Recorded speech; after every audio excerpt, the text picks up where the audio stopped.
জাহান্নামে পতিত হওয়ার পর মানুষ প্রথমেই যে যন্ত্রণা অনুভব করবে তা হলো ক্ষুধা আর তৃষ্ণা। এই ক্ষুধা এমন নয় যা দুনিয়ার ক্ষুধার মতো সহ্য করা যায়, এটি অবিরাম ক্ষুধা, হাড় পর্যন্ত পোড়ানো ক্ষুধা। তারা চিৎকার করবে, হে ফেরেশতারা, আমাদের খাবার দাও, আমরা তৃষ্ণায় মারা যাচ্ছি, পানি দাও। কিন্তু এত যন্ত্রণার পরেও তাদের মৃত্যু নেই, তাই তৃষ্ণাও শেষ হবে না। আল্লাহ তাআলা বলেছেন, জাক্কুম বৃক্ষ হবে পাপীদের খাদ্য, তা হবে গলিত তামার মতো, যা পাকস্থলিতে ফুটতে থাকবে। জাক্কুম গাছ জাহান্নামের তলদেশ থেকে জন্ম নেয়, তার শাখা প্রশাখা আগুন দিয়ে তৈরি। এর ফল দেখতে হবে শয়তানের মাথার মতো, ভয়ঙ্কর, বিষাক্ত ও কাঁটাযুক্ত। যখন জাহান্নামীরা ক্ষুধায় ছটফট করে এই ফল খাবে, তখন সেই ফল তাদের অন্ত্র ও গলা ছিঁড়ে প্রবাহিত হবে, তাদের মুখ থেকে রক্ত ঝরবে, শরীর কেটে যাবে ভেতর থেকে। তারপরও ফেরেশতারা বলবে, খাও, এটাই তোমাদের জন্য নির্দিষ্ট খাবার। দুনিয়ায় তোমরা ভোগ বিলাস করেছ, আজ এই হলো তার ফল। তৃষ্ণায় তারা কাঁদবে, গলা শুকিয়ে যাবে, ঠোঁট ফেটে যাবে।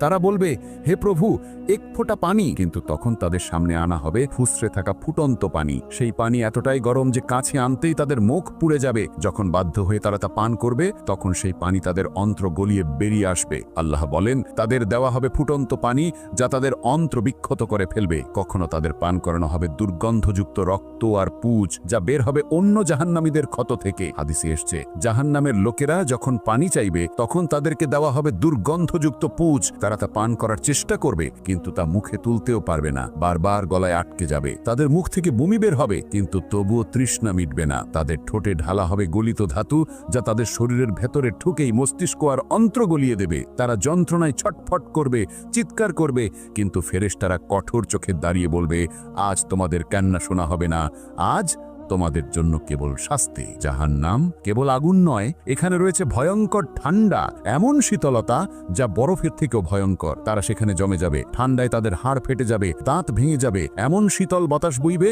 যে মনে হবে শরীর কেটে যাচ্ছে ছড়ির মতো। আল্লাহর রাসূল বলেছেন, জাহান্নামে থাকবে দুই ধরনের শাস্তি, তপ্ত আগুন আর হিমশীতল ঠান্ডা। উভয়ই হবে অসহনীয় যন্ত্রণা। কখনো তাদের ফেলা হবে আগুনের নদীতে, কখনো ধাক্কা দেওয়া হবে বরফের উপত্যকায়, কখনো তাদের ঘুম ভাঙবে ফুটন্ত পানির ধাক্কায়, কখনো আবার জমে যাবে শীতের ঝড়ে, যেখানে শ্বাসও নেওয়া যাবে না। তাদের প্রতিটি মুহূর্ত হবে ভয়ঙ্কর। ক্ষুধা মেটাবে জাক্কুম, তৃষ্ণা নেবাবে ফুটন্ত পানি, আর শরীরের হাড় ভাঙবে জমহারিরের হিমশীতল শীতলতা। প্রিয় বন্ধু, আপনি এই পর্যন্ত ভিডিওটি দেখেছেন, এই ভীতিকর দৃশ্যগুলো দেখেছেন, এই ভয়াবহ শাস্তিগুলো শুনেছেন। এখন আপনাকে সিদ্ধান্ত নিতে হবে, আপনি কোন জায়গায় থাকতে চান, জান্নাতে নাকি জাহান্নামে। এটা আপনার হাতে, এটা আপনার সিদ্ধান্ত। আপনার এখনো সময় আছে, আপনি এখনো শ্বাস নিচ্ছেন, তাই আপনার এখনো সুযোগ আছে। কিন্তু কতদিন পর্যন্ত? আজ রাত পর্যন্ত, নাকি আগামীকাল পর্যন্ত, নাকি পরের সপ্তাহ